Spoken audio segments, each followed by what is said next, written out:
यहाँ एक छोटे शांत गांव के बीचों बीच एक पुराना आश्रम खड़ा है, जिसकी कभी जीवंत आभा अब एक स्पष्ट मायूसी में बदल चुकी है। सालों से वहां कोई संत नहीं रहा था और आश्रम अब खंडहर में बदल चुका था। ढोंगी बाबा का आगमन। एक दिन एक करिश्माई व्यक्ति ढोंगी बाबा के नाम से गांव में आया।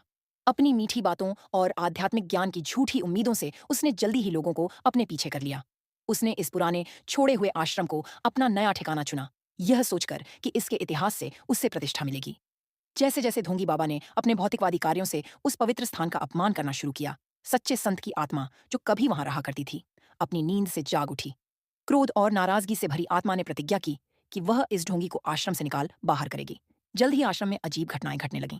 दरवाजे अपने आप बंद होने लगे, हॉल में अजीब आवाजें गूंजने लगीं और अनुयायी ठंडे भारी एहसास की शिकायतें करने लगे। लेकिन ढोंगी बाबा ने इन सब को महज संयोग या ईर्ष्यालु विरोधियों का काम बताया। एक रात जब ढोंगी बाबा एक अनुष्ठान कर रहा था, आत्मा ने अपना प्रकट रूप धारण किया। उसका शारीरिक रूप किसी दूसरी दुनिया की रोशनी से चमक रहा था। बाबा डर से कांपता हुआ भागने की कोशिश करने लगा, लेकिन आत्मा ने उसका पीछा किया और उसे आश्रम के मुख्य हॉल में घेर लिया। फिर दोनों के बीच एक अदृश्य लड़ाई शुरू हो गई। आत्मा अपने धर्मयुक्त क्रोध से भरी हुई इस नकली बाबा को पवित्र स्थान से बाहर निकालने के लिए लड़ने लगी। ढोंगी बाबा आत्मा की सच्ची शक्ति को पहचानकर दया की भीख मांगने लगा, लेकिन आत्मा बिना रुके उसे आश्रम से बाहर निकालकर हमेशा के लिए उसे वहां से भगा दिया। ढोंगी बाबा के जाने के बाद आश्रम फिर से अपनी पुरानी शांति की स्थिति में लौट आया।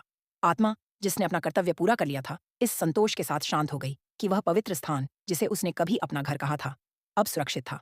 और इस तरह गांव में उस आत्मा की कहानी फुसफुसाहट में सुनाई जाती रही, जो सच्ची आध्यात्मिकता की ताकत और छल के परिणाम की याद दिलाती थी।